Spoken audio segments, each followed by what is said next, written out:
In this video, I am going to explain the myofascial connection around ankle joint. Ankle joint and foot are relatively small structure compared to pelvis or core area, shoulder girdle area. However, because this area is very narrow, the myofascial connection is kind of compacted. It's very dense area. I'm going to explain 4 areas: anterior part, posterior part, lateral part, and inside part. I will use other foot to show you the medial part. The first connection is on posterior part, like this way. There's a connection from the sole of foot to the calcaneus, heel, Achilles tendon, to the gastrocnemius.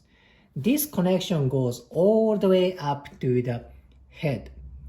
So if this connection gets tight, it can have effect for lumbar spine, thoracic spine, and cervical spine. So this is kind of the starting point for myofascial connection to the spine.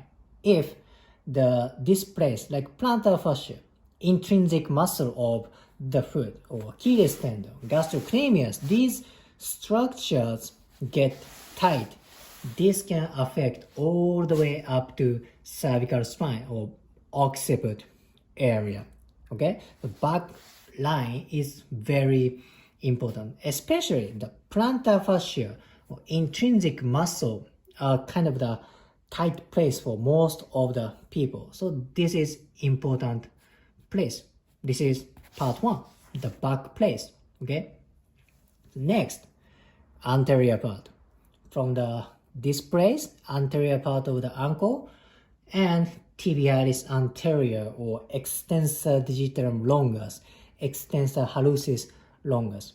Anyway, on the anterior part of the foot, ankle, and shin. This connection goes to the front of the thigh, like a quadriceps, and front part of the core and chest and neck.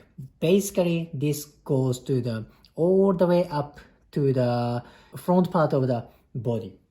If this place gets tight, it kind of pulls this way, and anterior part of the body gets tight, so this place is also important. And this posterior anterior imbalance tends to create like pelvic imbalance, especially anterior tilt and posterior tilt.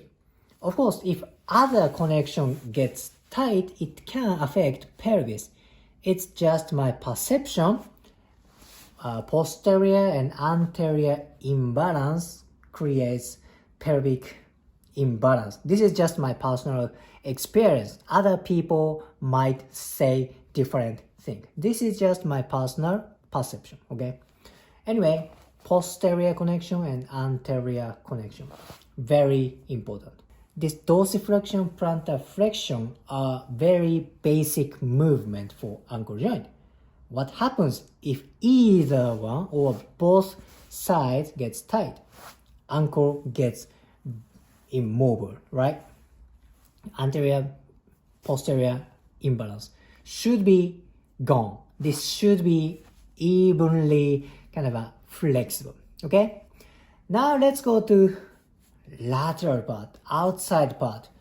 This connection goes, all the way to lateral part of the cranium. What is important about this lateral part? This tissue is like a fibularis longus and fibularis brevis. What happens if this lateral part gets tight?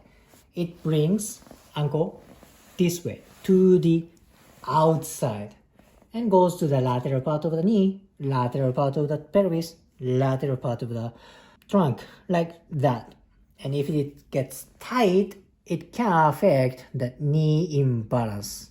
Okay, I will explain the medial part later, so you will see more relationship later.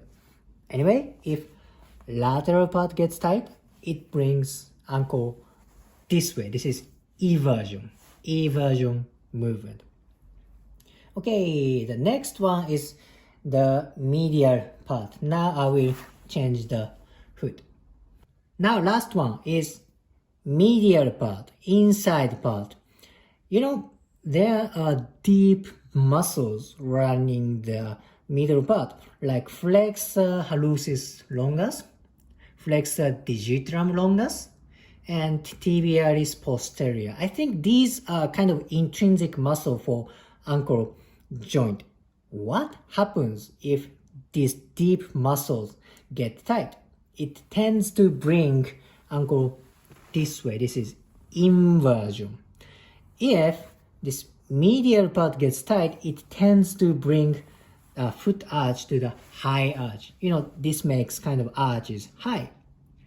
On the other hand, if lateral part gets tight, it brings to the eversion. The tendency is going to flat arch. This is just tendency. This is not always thing. It's just tendency, but it's good to know. Middle part, high arch. Lateral part, flat arch. Okay? Then what happens if medial part, lateral part imbalance?